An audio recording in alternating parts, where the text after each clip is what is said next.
राष्ट्रवादी Congress party Ajit Pawar group की जानिब से नांदेड़ के हैदर गार्डन में एक शानदार दावत इफ्तार का इनेकाद किया गया, जिसमें सियासी और समाजी शख्सियात की बड़ी तादाद ने शिरकत की। इस मौके पर कई लीडरान ने एनसीपी में शमूलियत इख्तियार की, जिनमें साबिक़ कारपोरेटर अब्दुल मुखीद भी शामिल है। अब्दुल मुखीद ने राष्ट्रवादी कांग्रेस पार्टी के कौमी सदर और महाराष्ट्र के नायब वजीर आला अजीत पवार की मौजूदगी में एनसीपी में शमूलियत का ऐलान किया। वो एक तजुर्बाकार सियासतदान के तौर पर जाने जाते हैं और 2007 के बल्दियाती इंतखाबात में लोक भारती के उम्मीदवार की हैसियत से खुदवाई नगर वार्ड से कारपोरेटर मुंतखब हो चुके हैं। इसके बाद उन्होंने ऑल इंडिया मजलिस इत्तेहादुल मुस्लिमीन में शमूलियत इख्तियार की और नांदेड़ में पार्टी के शहर सदर के तौर पर भी खिदमत अंजाम दी।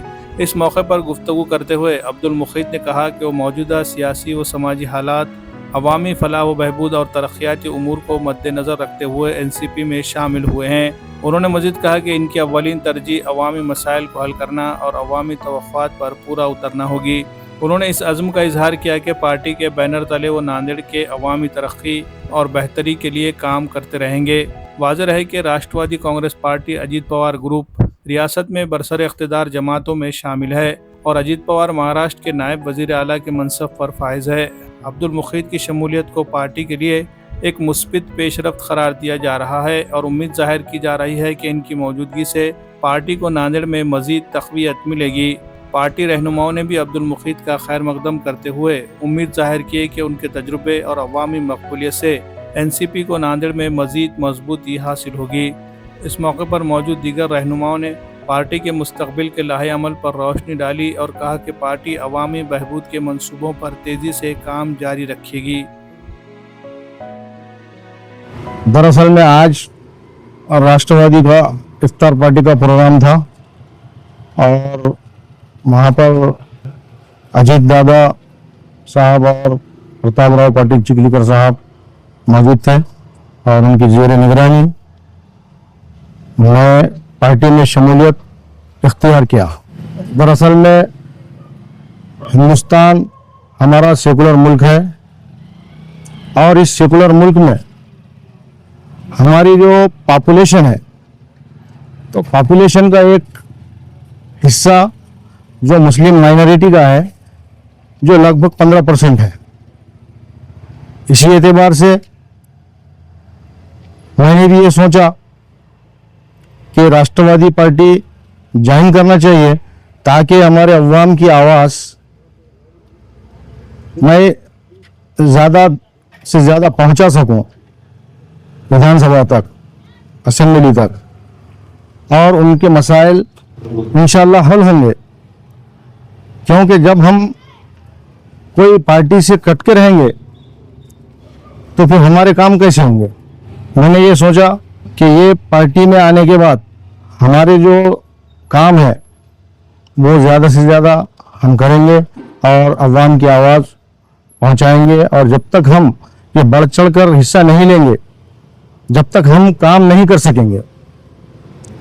और हमको ये एक राष्ट्रवादी का जो एक प्लेटफॉर्म है, एक नया प्लेटफॉर्म मिला और इस प्लेटफॉर्म के ज़रिए हम काम कुछ कर सकते हैं। और उसी एतबार से कि मैं नौजवानों से भी गुजारिश करूंगा, नौजवान लोग हैं तो वो सामने आए और ये पार्टी में शामिल हो और शामिल हो कर के सियासी, समाजी, अदबी, माशी एतबार से हम अच्छे तरीके से काम कर सकते हैं। अगरचे हम कोई पार्टी से कट कर रहेंगे तो ऐसा नहीं होने वाला है, क्योंकि ज़माने माजी में हमने देखा कि एक ज़माना था शिवसेना को हमारे लोग बहुत ज़्यादा टेढ़ा कहते थे कि ये पार्टी जातवादी पार्टी है, फ़िरक़ाप्रस्त पार्टी है, बाल ठाकरे को बोलते थे। तो बाल ठाकरे की जो पार्टी थी उसको कभी भी कोई कबूल नहीं करता था। लेकिन एक दौर ऐसा आया 1997 में कि समझ सेठ जो बागबान के हैं उन्होंने 7-8 सीट चुना कर लेकर आए, जिसमें हमने खुदवाई नगर से एक सीट चुना कर लेकर आए जो आसिफा बेगम अब्दुल बारी। ये नाम से सीट थी। तो हमने जब ये सीट चुनाकर लेकर आए, चुनाकर लेकर आने के बाद सुधाकर पांडे को महापौर बनाया गया और पानी की टाकी बनाई गई और समर सेठ को यहाँ का चेयरमैन बनाया गया।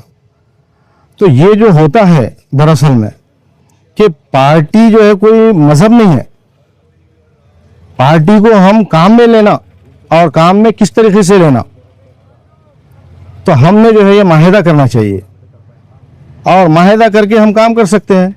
अगरचे कोई पार्टी को ये कहते हैं हम कि फिरका परस्त है, तो हिंदुस्तान में तो सभी लोग रहते और सभी पार्टियां रहते और सभी पार्टियां इलेक्शन कॉन्टेस्ट करते। तो हमारा काम यह है कि पार्टियों के साथ में रह करके हमने हमारे काम करना चाहिए। दूसरी बात,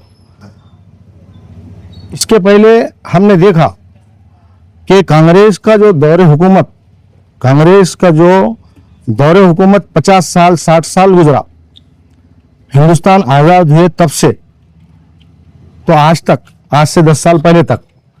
मैं आपको एक एग्जांपल देता हूं, तो एक हिंदुस्तान की एग्जांपल दूंगा मैं। जैसा फॉर एग्जांपल मुरादाबाद है, भागलपुर है, मेरठ है, तो ऐसे जो एरिए थे इस इलाकों में जब हम नई दुनिया अखबार का मुताला करते थे, न्यूज़पेपर आता था एक अखबार है नई दुनिया, तो इस पेपर में हमेशा मेरठ का फसाद, भागलपुर का फसाद, मुरादाबाद का फसाद, कानपुर का फसाद, तो हर वक्त जो है फसादात होते थे। किसके दौरे हुकूमत में होता था? इनके ही दौरे हुकूमत में होता था, कांग्रेस की हुकूमत रहती थी। तो ऐसा तो नहीं है कि ये कांग्रेस के लोग बहुत अच्छे हैं, तो इसी एतबार से ऐसा तो नहीं है कि भाई हमने जो है बस वो कांग्रेस के ही पीछे रहना। तो उसके अलावा मैं आपको अगरचे और दूसरी एग्जांपल दूंगा नांदेड़ शहर की। आपको मालूम है कि नांदेड़ शहर में यहाँ पर जो नगर सेवक चुनकर दिए कांग्रेस के, तो कंटिन्यू 40-40 साल से 35-35 साल से हमने यहाँ पे कंटिन्यू चुनकर दिए। तो चुनकर देने के बाद में उन्होंने क्या काम किया सभी लोगों को मालूम है कि आज भी रास्ते ऐसे हैं कि रास्ता है या खड्डा है ये समझ में नहीं आता, खड्डे में सड़क है या सड़क में खड्डा है। सेकुलर एक चीज। दूसरी चीज, इन्होंने यहाँ पर आप देखेंगे कि 40 साल में इन्होंने हमको जो दिया, हम तो बच्चे थे, छोटे थे, हम छोटे से बड़े हो गए, तो हमारे सामने हमको जो चीजें मिली वो अवाम को भी मालूम है। यानी मेरे बोलने की जरूरत नहीं, लेकिन फिर भी मैं बोल रहा हूं। जैसा कि यहाँ पे एक ट्रीटमेंट प्लांट बनाया गया, तो ट्रीटमेंट प्लांट बनाया गया, कौम को ना कॉलेज दिया गया, ना कोई स्कूल दिया गया, ना कोई मदरसा दिया गया, यानी कौम के लोगों के लिए कोई अच्छा काम तो नहीं हुआ। लेकिन यहाँ पर जो चीज मिली हमको, तो वो मिली ट्रीटमेंट प्लांट, जिससे कि वो गंदी पूरी नांदेड़ शहर की गिलाजत वो यहाँ पर आके गिरती। और यहाँ की जो आबादी है, यहाँ की जो पॉपुलेशन है वो 1 लाख की है। आज 1 लाख लोग रहते हैं और 1 लाख लोग रहने के उनके जो घरों के करीब में वो लाकर यहाँ पर वो गंदगी लाकर डाल दी गई। ये हमारे लीडरों ने इतना अच्छा काम करे। और मच्छर की तो आप देखेंगे कि मच्छर की फैक्ट्री बनाए उन्होंने। सब दुनिया में शक्कर के कारखाने खुलते हैं, कहीं जो है तो बर्फ कारखाने हैं, कहीं बड़े बड़े इंडस्ट्रीज है, बड़े बड़े फैक्ट्रीज है। तो हमारे पास में क्या है? मच्छर का कारखाना है। हमको ये मच्छर का कारखाना मिला कि हम अब थोड़े दिन के बाद और वह मच्छर चुन के देंगे कांग्रेस को, तो उन्होंने खटमल का कारखाना खोलेंगे। यानी हर वक्त जो मिलेगा हमको, जैसा मिसाल के तौर पे अभी हैदराबाद के करीब में जो ट्रेंचिंग ग्राउंड है, तो वहाँ पर जो है बोले कि हम गार्डन बनाते, और गार्डन बना करके वहाँ पर जो है क्या करे, फिर ट्रीटमेंट प्लांट का जो है काम शुरू कर दिए। यानी हर वक्त जो है हमको तो धोखा ही हुआ। कभी कोई ऐसा तो नहीं है कि हमको जो है कांग्रेस वालों ने कुछ हमारे लिए, कोई हमारे नौजवानों के लिए, कोई मासूम बच्चों के लिए कोई तो कोई स्टेडियम दिया गया, मिनी स्टेडियम खेलने के लिए बच्चे जो है, ताकि जो फिजिकल फिटनेस जो है बनाए। और ना ही जो है इन्होंने कभी कोई अच्छा स्कूल दिया कि कोई बच्चों को जो है स्कूल तालीम, इंग्लिश स्कूल कुछ दिया, ऐसा कोई मामला नहीं है। और यहाँ पर जो चीज़ मिली आप देखेंगे कि जब रास्ते से जाएंगे आप, तो रास्तों में आप देखेंगे कचरों का अंबार और नालियाँ पूरे भरे हुए, और उसके बाद में जो है सीवरेज लाइन पूरा ओवरफ्लो होके जा रहा रास्ते से, और लोगों को तकलीफ चलने की। तो 40 साल से हमको इसमें मूलभूत सुविधाओं में मुलविस करके रखे। तो इसी एतबार से मैंने ये सोचा कि हमारे जो प्रताप पाटिल है चिखलीकर साहब, जो खंडार के आमदार है और राष्ट्रवादी के आमदार है, और ये अजीत दादा की जो पार्टी है राष्ट्रवादी पार्टी, ये पार्टी से उन्होंने इस साल में चुन के आए। और हमारे प्रताप राव पाटिल चिखलीकर साहब, मैं समझता हूँ कि ये आदमी शायद ही कुछ चुनिंदा लोगों में से एक आदमी है ये, क्योंकि ये आदमी के अंदर ना भेदभाव है ना कोई पक्षपात है। ऐसा नहीं है कि अगरचे हम कोई मुसलमान के पास काम करने के लिए जाता तो किसी को ये मुस्लिम है बोल के हकाल देते, ऐसी बात नहीं है। वो आदमी हमेशा से अच्छे काम किए, जब भी उनको आवाज़ देते हैं हम काम के लिए तो उनका फ़ोन तो हमेशा चालू रहता। और जैसा कि एक बड़ा दवाखाना सिविल हॉस्पिटल है 24 घंटे खुला रहता, और पुलिस स्टेशन है 24 घंटे खुला रहता, उस तरीके से हमारे प्रताप राव पाटिल चिखलीकर साहब का मोबाइल और उनका घर का ऑफिस का दरवाज़ा, घर का दरवाज़ा हमेशा 24 घंटे खुले रहते। जब भी आप जाएंगे तो काम के लिए ना नहीं कहेंगे। तो इसी एतबार से हमने ये सोचा कि ये जो राष्ट्रवादी पार्टी है, ये पार्टी जो है ज्वाइन करना, और इसी एतबार से मैंने जो राष्ट्रवादी ज्वाइन किया। मगर ये महायुति के अंदर राष्ट्रवादी में जो भर भरा लोग शामिल हो रहे हैं, वो आरोप ये लगा रहे हैं कि ये तो बीजेपी की एक अंग है और जा रहे मुसलमान बेदरात तो बीजेपी का अंग बन रहे, ऐसा आरोप लगाया जा रहा है। नहीं, किस नजर से देखते हैं? नहीं, राष्ट्रवादी देखो, हिंदुस्तान है, हिंदुस्तान में बहुत सारे पार्टियां बनेंगे और टूटेंगे, लेकिन पार्टियों के अंदर कैसा है कि पार्टियों में कभी भी उनकी अपनी एक आइडियोलॉजी रहती है। तो ये जो राष्ट्रवादी है, तो राष्ट्रवादी की जो आइडियोलॉजी है, इनकी जो सोच है, इनकी जो विचारधारा है, इनके जो थॉट्स है, वो बिल्कुल अलग है। वो क्यों अलग है? जैसा कि आपको मालूम होना चाहिए कि अभी कुछ दिन पहले जो है योगी ने कुछ ऐसे कुछ गलत अल्फाज बोल दिया, जिसकी वजह से अजीत दादा ने बोले कि मैं जो है साथ दूंगा और यहाँ पे ऐसी भाषा नहीं चलेंगी। तो योगी की आंख में आंख मिलाकर कौन बात करे? राष्ट्रवादी पार्टी, अजीत दादा ने की। तो मैं समझता हूँ कि हम किसी को खाली उठा के ऐसा ब्लेम नहीं कर सकते कि ये सेकुलर पार्टी नहीं है और ये पार्टी जो है फिरका परस्त पार्टी है। फिरका परस्त पार्टी को अगरचे उन्होंने सपोर्ट कर रहे, देखो ये तो सियासत है और ये हुकूमत सत्ता में रहने के लिए, हुकूमत बनाने के लिए ये काम तो करना पड़ता है। जैसा मैंने अभी सबसे पहले आपको एग्जाम्पल दिया कि समरसेठ बागवान मरहूम, अल्लाह जन्नत से नसीब करे उनको, उन्होंने जो है शिवसेना से हाथ में हाथ मिलाए, जयप्रकाश मुंद्रा और प्रकाश खेड़कर से हाथ में हाथ मिला करके हमको जो पानी की टाकी मिली, इस इलाके में 40 साल 50 साल में कभी हमको पानी नहीं मिला। हमारी माएँ बहनें रास्ते पे जाती थी और रोड पे जाते थे और पानी मिलता नहीं था, और रोज का एक झगड़ा पुलिस स्टेशन में रहता था, और 80,000 की 90,000 की आबादी। अब हम छोटे से बड़े हुए, समझ सेठ को बात किए, उसके बाद में जो है वो पानी की टाकी शिवसेना के हाथ में हाथ मिलाए और सुधाकर पांडे को वहाँ का महापौर बनाया गया शिवसेना का, और उसके बाद में समझ सेठ साहब को चेयरमैन बनाया गया और मुसलमानों के लिए पानी की टाकी बनाई गई। पानी की टाकी हमको कोई कांग्रेस ने नहीं दी, हमको तो खाली बेवकूफ बनाया गया।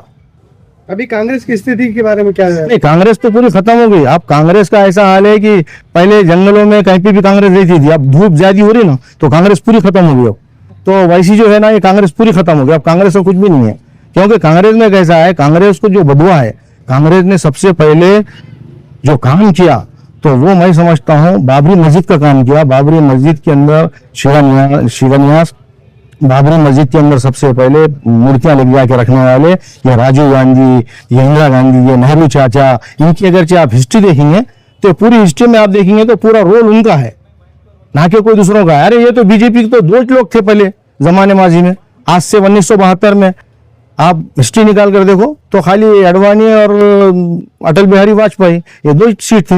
ये तो अब आए और इनको सपोर्ट कौन किए? इन्होंने सपोर्ट करके आगे लिए इनको।